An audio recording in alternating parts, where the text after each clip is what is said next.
আজকে আমরা অত্যন্ত গুরুত্বপূর্ণ একটি তথ্য জানতে চলেছি, আর তা হচ্ছে আমরা জানি যে আসমানি কিতাব হচ্ছে 104খানা, তার মধ্যে বড় বা প্রসিদ্ধ হচ্ছে 4টি আর 100 হচ্ছে সহিফা। তো আজকে আমরা জানবো যে কোন নবীর উপর কতটি সহিফা নাজিল হয় এবং কোন নবীর উপর কোন কিতাব নাজিল হয়। যে যেখান থেকে দেখছেন ও শুনছেন সকলকে জানাচ্ছি আন্তরিক মোবারকবাদ ও সালাম। আসসালামু আলাইকুম ওয়া রাহমাতুল্লাহি ওয়া বারাকাতুহু।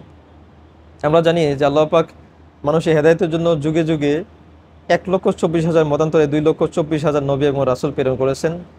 ওনাদের উপর নাজিল করেছেন 104খানা আসমানি কিতাব। তো প্রথমে আমরা জানবো যে 4টি প্রসিদ্ধ বা বড় কিতাব কোন নবীর উপর নাজিল হয়।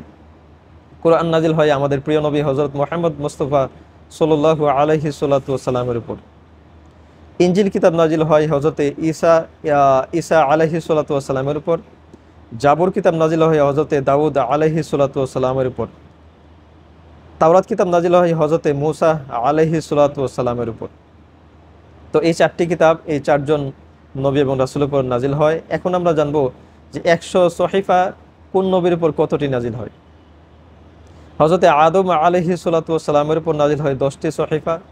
হযরতে শীস আলাইহিস সালাতু ওয়াস সালামের উপর নাজিল হয় 50টি সহিফা এবং হযরতে ইদ্রিস আলাইহিস সালাতু ওয়াস সালামের উপর নাজিল হয় 30টি সহিফা এবং হযরতে ইব্রাহিম আলাইহিস সালাতু ওয়াস সালামের উপর নাজিল হয় 10টি সহিফা।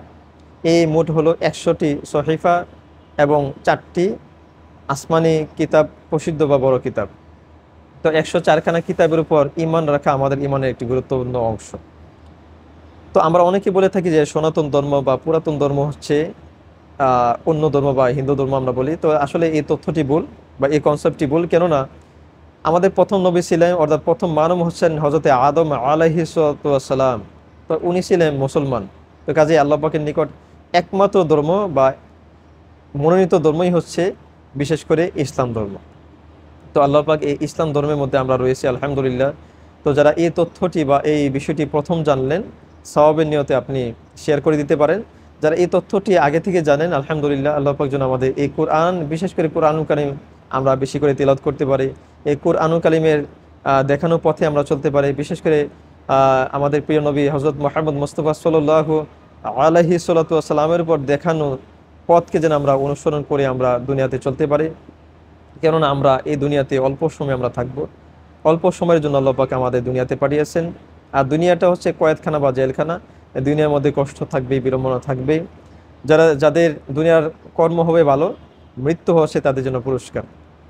তো আল্লাহ পাক আমাদের সকলকে কবুল করুন। আর বিশেষ করে যে কাজগুলো আমাদেরকে আল্লাহ পাক দিয়েছেন, বিশেষ করে নামাজ, রোজা, হজ, যাকাত, এই কাজগুলো যেন আমরা সহিহ শুদ্ধভাবে যেন আদায় করতে পারি, আদায় করে যেন আমরা পরকালের সামান আমরা তৈরি করতে পারি। আল্লাহ পাক যেন আমাদের সকলকেই সেই তৌফিক নসিব করেন, সেই প্রত্যাশায় আজকের মতো বিদায় নিচ্ছি। আসসালামু আলাইকুম ওয়া রাহমাতুল্লাহি ওয়া বারাকাতুহু।